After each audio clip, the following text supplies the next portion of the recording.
un salon excellent. C'est une sincérité, c'est une objectivité. Une énorme palette de propriétaires qui sont là. On n'a que le top. C'est la 35e édition. Et puis oui, c'est the place to be pour les professionnels du vin.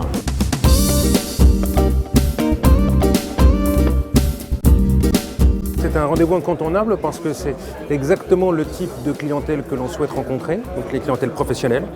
C'est un salon qui est très bien organisé. Boom, c'est une marque qui se situe dans les luxe. Donc c'est pour nous très intéressant et très important de faire déguster accessible notre produit, le faire redécouvrir dans un autre contexte que celui de la vente ou l'achat. Le salon est quand même très sélectif.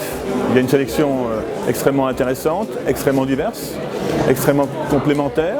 Pour les jeunes sommeliers, ça leur permet de faire un tour de France total et même maintenant un tour de certains domaines extérieurs. L'occasion aussi de faire le point avec les personnes avec qui je travaille déjà et de découvrir de nouveaux vignobles. On retrouve des très belles propriétés de la France entière et puis on essaye de toucher nos clients, des cavistes principalement et des sommeliers, des étoilés.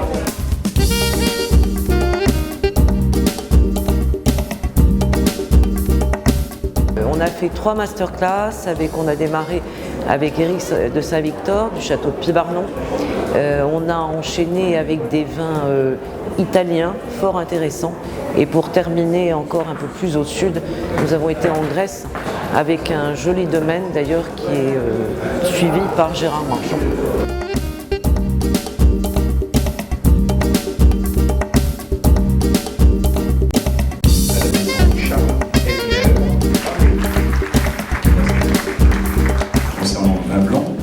Est décerné au magnifique château Malherbe avec sa cuvée La Pointe du Diable, millésime 2014.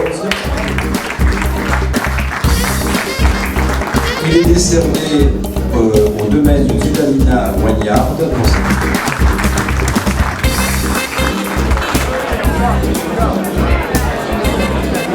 Les rencontres vinicoles qu'organise Sophie Morgot-Lejeune, c'est toujours un moment privilégié pour découvrir justement des nouvelles choses, des nouveaux vins. Et je pense qu'on ne fait pas un vin comme on fabrique une maison, on y met de soi, on y met de son cœur, on y met de sa passion, on y met de son âme. Et c'est ces belles rencontres qui me passionnent toujours lorsque je viens dans ces rencontres vinicoles.